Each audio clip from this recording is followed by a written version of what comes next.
नमस्कार साथियों, infusion notes के ऑनलाइन प्लेटफॉर्म पे एक बार फिर से आपका स्वागत है। आज के डेली करंट अफेयर के इस सेशन में अपन 4 जनवरी 2025 का जो भी मोस्ट इंपोर्टेंट करंट अफेयर है उसको डिटेल एनालिसिस और स्टैटिस्टिक्स जीके के साथ कवर करने वाले हैं।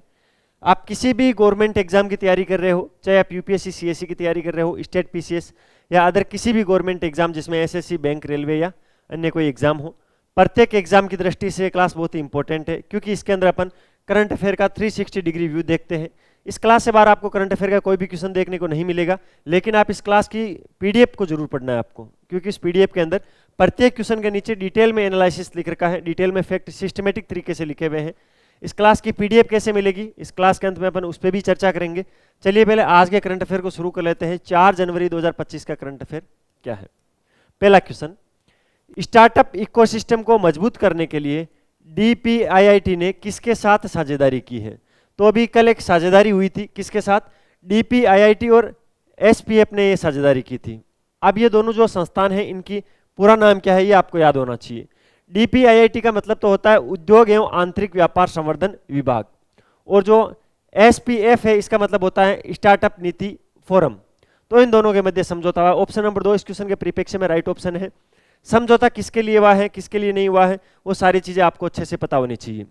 मैं क्या बोल रहा हूं आपको, उद्योग एवं आंतरिक व्यापार संवर्धन विभाग जिसको डीपीआईआईटी बोलते हैं, और स्टार्टअप नीति फोरम जिसको शॉर्ट में एसपीएफ बोलते हैं, इन दोनों ने नए नए नवाचारों को बढ़ाने के लिए, स्टार्टअप के जो सेक्टर है उसको सशक्त करने के लिए, मजबूत करने के लिए, और स्टार्टअप क्षेत्र के अंदर आर्थिक विकास में तेजी लाने के लिए यह समझौता किया है। स्टार्टअप का मतलब तो आप समझते हो ना, या स्टार्टअप का मतलब ही नहीं समझते हो? ठीक है। मूल रूप से इसका उद्देश्य ये है, भारत के जो आर्थिक ढांचा है, इकोनॉमिकल स्ट्रक्चर है भारत का, उसके अंदर टेक्नोलॉजी और जो नए नए नवाचार हो रहे हैं उनको एक साथ लाकर भारत के आर्थिक ढांचे यानी भारत के इकोनॉमिक स्ट्रक्चर को मजबूत करना। और भारत का एक उद्देश्य है विकसित भारत 2047, जो विकसित भारत 2047 है उसके लक्ष्य को प्राप्त करने के लिए इन दोनों के मध्य ये समझौता हुआ है। ठीक है, तो आपको ध्यान होना चाहिए। अभी मैंने कुछ दिनों पहले इससे रिलेटेड आपको एक क्वेश्चन भी पढ़ाया था। मैंने बताया था भारत है वो एक अग्रणी वैश्विक नवाचार केंद्र के रूप में उभर कर सामने आया है। ठीक है, उस टाइम मैंने एग्जैक्ट ये लाइन नहीं बोली थी, मैंने बोला था स्टार्टअप के मामले में भारत विश्व में सबसे आगे है। ठीक है, अभी कुछ दिनों पहले पिछले साल का मतलब ये है दिसंबर 2024 के अंदर, पूरे 365 दिन नहीं हुए हैं, लेकिन साल चेंज हो गया, 2025 में अपन आगे हैं। ध्यान रखना है किसके लिए, स्टार्टअप इकोसिस्टम को क्या करने के लिए, मजबूत करने के लिए डीपीआईआईटी और एसपीएफ के मध्य समझौता हुआ है। इसके अंदर जो भी चीजें थी वो मैंने आपको कंप्लीट इजी तरीके से, जितना हो सकता है उतने इजी तरीके से मैंने आपको समझा दी है।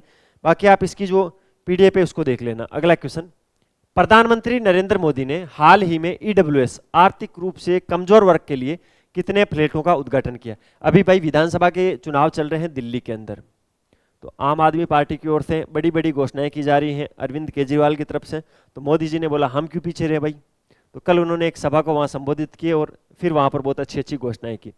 एक तो 1675 फ्लैट है। फ्लैट आप समझते हो, बड़ी सी बिल्डिंग के अंदर जो मकान बने होते हैं उनको फ्लैट बोलते हैं। 1675, ये आपको ध्यान रखना है विशेष तौर से ये संख्या। इसके अलावा अगर आप में से किसी ने वो स्पीच सुना होगा तो उन्होंने ऐसा भी बोला है कि 3000 नए फ्लैटों की घोषणा करता हूं। तो आपसे नए फ्लैटों की घोषणा पूछ ले तो बता देना 3000 नए फ्लैटों की घोषणा हुई है, ये तो नए हैं, और 1675 है उसका उद्घाटन किया है। ठीक है, इसके अलावा मोदी जी ने एक योजना के बारे में बार बार बोला था, नरेला उपसेर परियोजना। उन्होंने कहा था नरेला उपसेर परियोजना के माध्यम से शहरी विकास को हम बढ़ाएंगे, शहरी विकास को बढ़ाएंगे। तो आपसे सीधा सीधा क्वेश्चन ये पूछा जा सकता है, नरेला उपसेर परियोजना है वो किसके लिए है, तो शहरी विकास पर जोर देने के लिए इस योजना को शुरू किया गया है। इसके अलावा मोदी जी ने क्या बोला था, प्रधानमंत्री आवास योजना के बारे में बताया, नई जो एनईपी आई थी, नेशनल एजुकेशन पॉलिसी आई थी, उसके बारे में मोदी जी ने स्पीच दिया था। तो आपको ध्यान रखना है 1675, 3000 दिल्ली के अंदर ईडब्ल्यूएस वर्ग के लिए। ठीक है, किसके लिए ये देख लेना, ईडब्ल्यूएस के लिए, आर्थिक रूप से कमजोर वर्ग के लिए। अगले क्वेश्चन पे चलते हैं। अगला क्वेश्चन, चीन में स्वास्थ्य सेवा किस वायरस के प्रकोप के कारण प्रभावित हुई है। ठीक है, चीन के वुहान शहर से कोविड-19 कोरोना निकला था, उसके बाद में उसने वैश्विक मंच पर किस प्रकार से तबाही मचाई आप सबने देखा होगा। उसी प्रकार अब एक नया वायरस भी चीन में आया है, और इसके अंदर एक चीज पता लगी है नए वायरस में कि इसकी जो मृत्यु दर है वो थोड़ी कोरोना से ज्यादा है। यानी अगर किसी को ये हो जाता है तो कोरोना के बजाय वो जल्दी मरेगा, और ये बहुत तेज गति से फैल रहा है। चीन के अंदर तो जो मुर्दा ग्रह है उनके अंदर अभी वर्तमान में 2 दिन में ऐसी स्थिति हो गई है कि जो मुर्दा बॉडी होती है, डेड बॉडी होती है, उसको रखने के लिए भी जगह नहीं है। ठीक है, एक्चुअल स्थिति चीन की ये है। ठीक है, चीन से उतनी खबरें मीडिया में आती नहीं, आपको पता है मीडिया चीन में बैन है, लेकिन इंस्टाग्राम पे काफ़ी वायरस चल रहा है चीन का। तो अब देखते हैं अगर ये वैश्विक स्तर पर फैलता है तो कौन कौन से देश किस प्रकार इस पर कंट्रोल पाते हैं। जैसे कोविड-19 के अंदर भारत ने बहुत ही अच्छा काम किया था। ठीक है, थाली घंटी बजाकर अच्छे से कोविड से लड़ाई की थी। उसी प्रकार अब देखते हैं नए वायरस का क्या रहता है, ये वैश्विक स्तर पर फैलने देते हैं या उसको पहले ही रोक लेते हैं। लेकिन चीन में ये पूरी तरह से फैल चुका है। उस वायरस का नाम है HMPV वायरस। क्या है? HMPV virus. इसका अगर पूरा नाम देखें तो उसका पूरा नाम है ह्यूमन मेटान्यूमो वायरस। क्या है? ह्यूमन मेटान्यूमो वायरस है।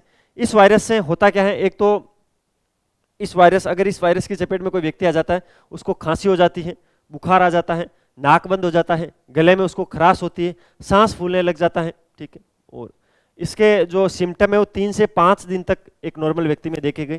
तो ये कहीं ना कहीं कोविड-19 से मिलते हुए सिम्टम ही है, तो उसी प्रजाति का कोई होगा। ठीक है, ज़्यादा जोखिम किसको है इस वायरस का होने का? अगर छोटे बच्चे हैं, बुजुर्ग व्यक्ति हैं, अगर किसी व्यक्ति में पहले से कोई रोग है और जिससे उसकी प्रतिरक्षा कमजोर हो गई है, ठीक है, जिसको पहले निमोनिया हो रखा है, ब्रोंकाइटिस जिसको हो रखा है, उन सभी व्यक्तियों को इस रोग की चपेट में आने की संभावना ज़्यादा है, HMPV वायरस। ठीक है, ध्यान रखना है, करंट के अंदर ये पूछा जा सकता है क्योंकि चीन में भी ये काफ़ी खबरों में है।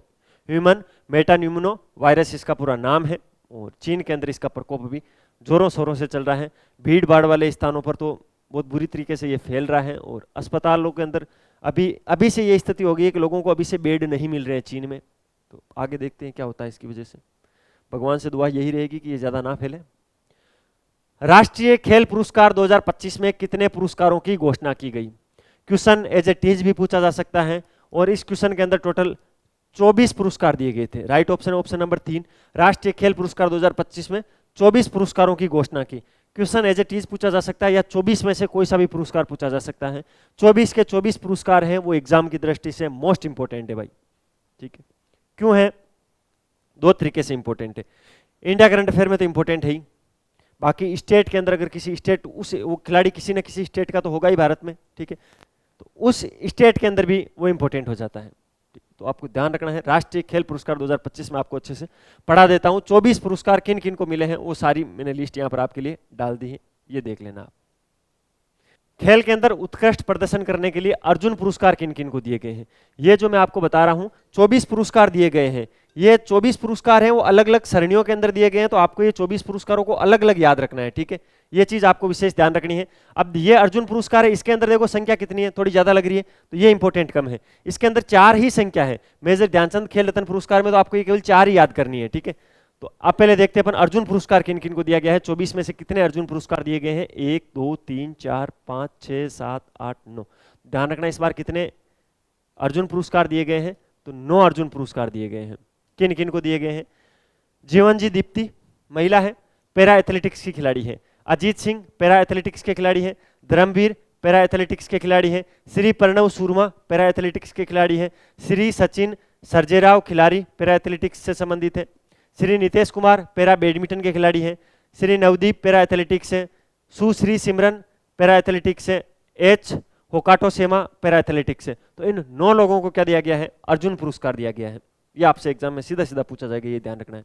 कितने अर्जुन पुरस्कार दिए गए? कितने टोटल कितने दिए गए? 24, जिसमें से 9 अर्जुन पुरस्कार दिए गए हैं। किन किन को दिए गए ये मैंने आपको बता दिया। एक बार वापस रिवाइज करवा देता हूं। जीवनजी दीप्ति पैरा एथलेटिक्स से है। Ajit Singh para athletics, Dharmveer para athletics, Pranav Soorma para athletics, Sachin Sarjerao खिलाड़ी है पैरा एथलेटिक्स से संबंधित है।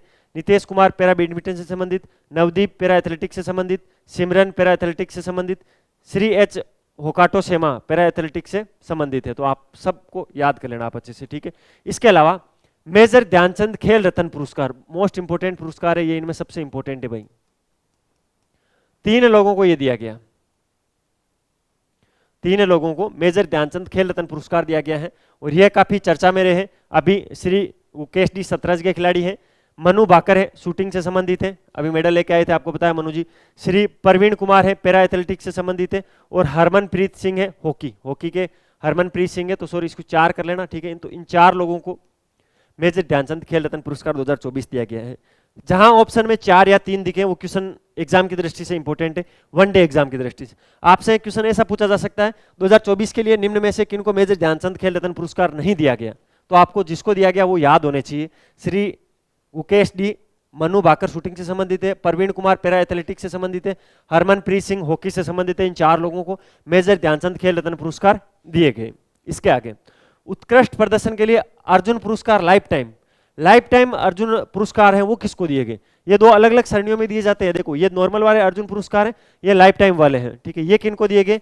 सुचा सिंह एथलेटिक्स है, मुरलीकांत राजाराम पटेकर पैरा तैराकी से संबंधित है। इन 2 लोगों को दिया गया उत्कृष्ट प्रदर्शन के लिए अर्जुन पुरस्कार के अंदर। लाइफ टाइम श्रेणी का जो अर्जुन पुरस्कार है वो सुचा सिंह और मुरलीकांत राजाराम पेटकर को दिया गया। इसके आगे चलो, देखो सारे लिख के लाया हूं आज मैं। इसके आगे क्या है? राष्ट्रीय खेल प्रोत्साहन पुरस्कार है वो physical education foundation of India को दिया गया। किसको दिया गया? राष्ट्रीय खेल प्रोत्साहन पुरस्कार 2024 का physical education foundation of India को दिया गया है। ये एक ये तो इंपॉर्टेंट है। मौलाना अब्दुल कलाम आजाद ट्रॉफी 2024 है वो चंडीगढ़ विश्वविद्यालय, लवली प्रोफेशन विश्वविद्यालय, गुरु नानक देव विश्वविद्यालय जो अमृतसर के अंदर उन्होंने जीता है। ये दोनों इतने इंपॉर्टेंट नहीं है। इसके अलावा द्रोणाचार्य पुरस्कार किसको दिया जाता है? बेस्ट कोच जो होता है वो द्रोणाचार्य पुरस्कार उसको दिया जाता है, ठीक है। खिलाड़ियों को जैसे मेजर ध्यानचंद वैसे दिए जाते हैं ना। ध्यानचंद हॉकी के खिलाड़ी थे, गुरु द्रोणाचार्य आप जानते हो, ठीक है। तो एक भील बालक था जिसको तीरंदाजी का उसने अंगूठा दिया था गुरु को, वही है गुरु द्रोणाचार्य, ठीक है। तो द्रोणाचार्य पुरस्कार है किसको दिया जाता है? कोच को दिया जाता है। ये 2 श्रेणियों के अंदर दिया जाता है, एक तो लाइफ टाइम, एक रेगुलर श्रेणी।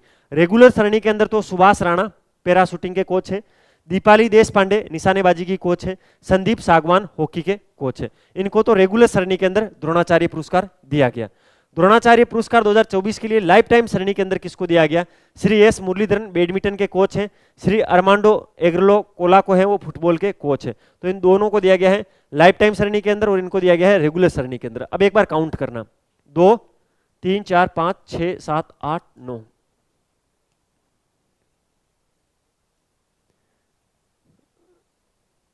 10 11 12 13 14 15 16 17 18 19 20 21 22 23 और 24।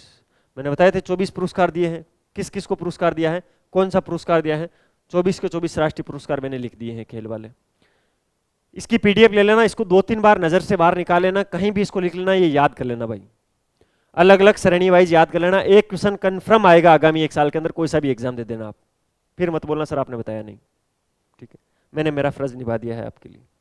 अब चलते हैं अगले क्वेश्चन पे। लोकपाल दिवस समारोह कब मनाया जाएगा? पहली बार अपन लोकपाल दिवस समारोह मनाएंगे, पहली बार अपन लोकपाल दिवस मनाएंगे, तो एग्जाम की दृष्टि से इंपॉर्टेंट है। 16 जनवरी 2025, 16 जनवरी 2025 को अपन लोकपाल दिवस भी मनाएंगे और उसका एक समारोह भी आयोजित करेंगे। कहां पर? दिल्ली कैंट के अंदर आयोजित करेंगे।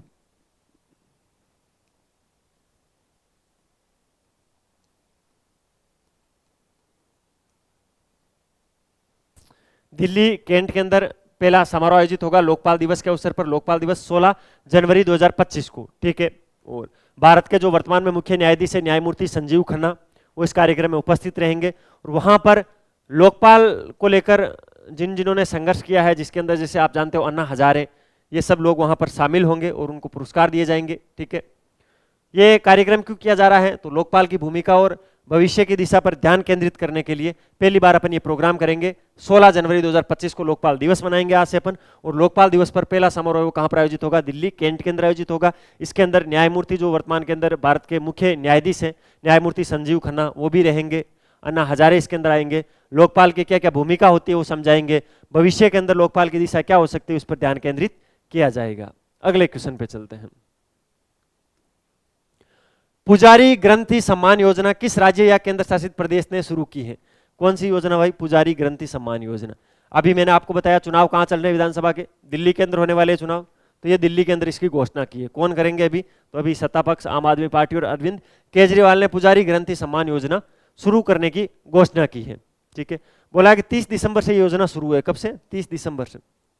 पिछला 30 दिसंबर गया, बोला उस दिन से इस योजना को मैंने एक्टिव कर दिया है, ठीक है। सर इस योजना में होगा क्या? पुजारी ग्रंथि सम्मान योजना है क्या? इस योजना का जो प्रावधान है बहुत ही इजी रखा गया है, ठीक है। दिल्ली के अंदर जो भी मंदिर हैं, जो भी गुरुद्वारे हैं, उनके जो पुजारी हैं उनको प्रति महीने 18,000 रुपए दिए जाएंगे भाई। किसको दिए जाएंगे? दिल्ली के अंदर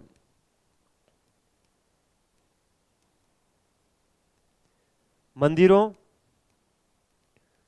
गुरुद्वारों के जो भी पुजारी हैं उनको, यहां मंथली लिखो, लो ये मंथली। 30 दिसंबर से योजना शुरू हुई है, दिल्ली में योजना शुरू हुई है, नाम है पुजारी ग्रंथि सम्मान योजना। इसके अंदर होगा क्या, दिल्ली के अंदर जितने भी मंदिर है, जितने भी गुरुद्वारे हैं, उनके जो पुजारी हैं उनको 18,000 रुपए प्रति महीने दिए जाएंगे। ठीक है भाई, पैसा ही पैसा, अंधा पैसा, कोई दिक्कत नहीं है। मंदिरों में तो यार वैसे भी पैसों की कमी नहीं होती है, फिर भी चलो पुजारियों को खुश रखो। वोट लेने के लिए किसी भी स्तर तक गिरा जा सकता है। ठीक है, चलिए अगला, रक्षा अनुसंधान और विकास संगठन, जिसको शॉर्ट में क्या बोला जाता है, DRDO बोला जाता है, उसने अपना 67वां स्थापना दिवस कब मनाया? बताओ भाई कब मनाया? 2 जनवरी 2025 को। ठीक है, अब आपसे एग्जाम में क्या पूछा जाएगा, ये क्वेश्चन 3 तरीके से बनता है। DRDO, इसकी फुल फॉर्म ध्यान रखना, रक्षा अनुसंधान और विकास संगठन। इसकी स्थापना कब हुई थी? इसकी स्थापना 1958 के अंदर हुई थी। 2 जनवरी लिख लेना, लो 2 जनवरी 1958 को हुई थी। इस 2 जनवरी 2025 को DRDO ने अपना कौन सा स्थापना दिवस मनाया? ये क्वेश्चन पूछे जाने की संभावना ज्यादा रहती है भाई, ये ध्यान रखना आपको। 67वां स्थापना दिवस इस बार मनाया है। 1958 में स्थापना हुई थी 2 जनवरी को, तो 2 जनवरी को इसने स्थापना दिवस मनाया है। DRDO का मुख्यालय कहां पर है? ये ध्यान रखना भाई, दिल्ली के अंदर है।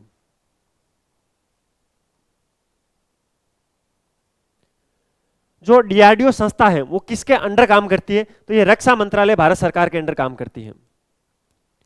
भारत सरकार का जो रक्षा मंत्रालय है उसके अंडर ये काम करती है।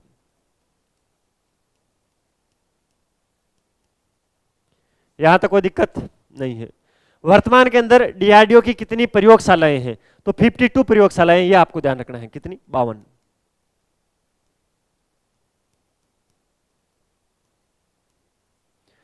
प्रयोगशाला है, और इसके साथ में 5 युवा वैज्ञानिक प्रयोगशाला हैं। क्या है? 5 युवा वैज्ञानिक प्रयोगशाला, ये भी ध्यान रखना।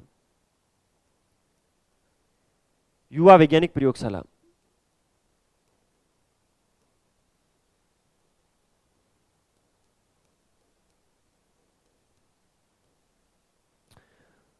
पांच तो युवा वैज्ञानिक प्रयोगशाला है, 52 इसके अंदर टोटल प्रयोगशालाएं हैं DRDO की वर्तमान के अंदर। ठीक है, यहां तक कोई दिक्कत? 2 जनवरी 2025 67वां स्थापना दिवस, मुख्यालय दिल्ली के अंदर, किसके अंदर? रक्षा मंत्रालय भारत सरकार। 1958 2 जनवरी में इसकी स्थापना हुई थी।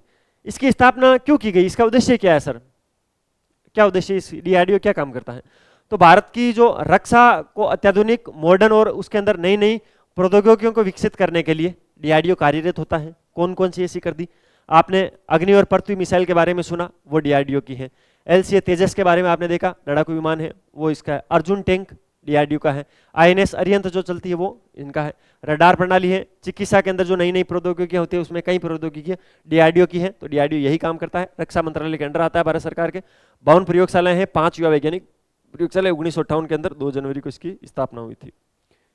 ये था भाई 4 जनवरी 2025 का करंट अफेयर, जिसको मैंने डिटेल एनालिसिस स्टैटिक्स जीके के साथ कवर करवाने की कोशिश की। मैंने जिस डिटेल में आपको पढ़ाया उस डिटेल में आप पढ़ लेना, करंट अफेयर में इससे बार क्वेश्चन नहीं जाएगा। आज की क्लास में से एक क्वेश्चन वो बनता है जो मैंने बताया था, कौन कौन से अवार्ड किन किन को दिए गए थे, याद कर लेना। इस क्लास की PDF मिलेगी, ये नंबर है 9887809083। इस नंबर पे आप कॉल या मैसेज कर सकते हो, बोलना सर आपकी जो डेली करंट अफेयर की क्लास होती है उसकी PDF चाहिए। ये आपको एक ब्रॉडकास्ट चैनल में ऐड कर देंगे जहां पर आपके नंबर किसी को शो नहीं होंगे, आप भी किसी के नंबर नहीं देख सकते हो, और डेली क्लास के बाद में आपको PDF मिल जाएगी। ठीक है, तुरंत रिस्पॉन्स मिलेगा। अगर आप सुबह 9 बजे से शाम को 6:30 बजे तक कॉल करोगे इस नंबर पे तो आपको तुरंत उसका रिस्पॉन्स मिल जाएगा। इसके अलावा अपना जो एप्लीकेशन है इन्फ्यूजन नोट्स के नाम से, प्ले स्टोर से उसको डाउनलोड कर लेना। अब उसके अंदर हम काम करना हमने शुरू कर दिया है। मंडे से आपको रेगुलर क्लासेज मिलेगी, प्रत्येक सब्जेक्ट के MCQs वहाँ पर हम डालेंगे, उसकी क्लासेज वहाँ पर होगी। इसके अलावा करंट का अगर ये आप लफड़ा नहीं चाहते व्हाट्सअप का कुछ भी, तो उस ऐप को डाउनलोड कर लेना।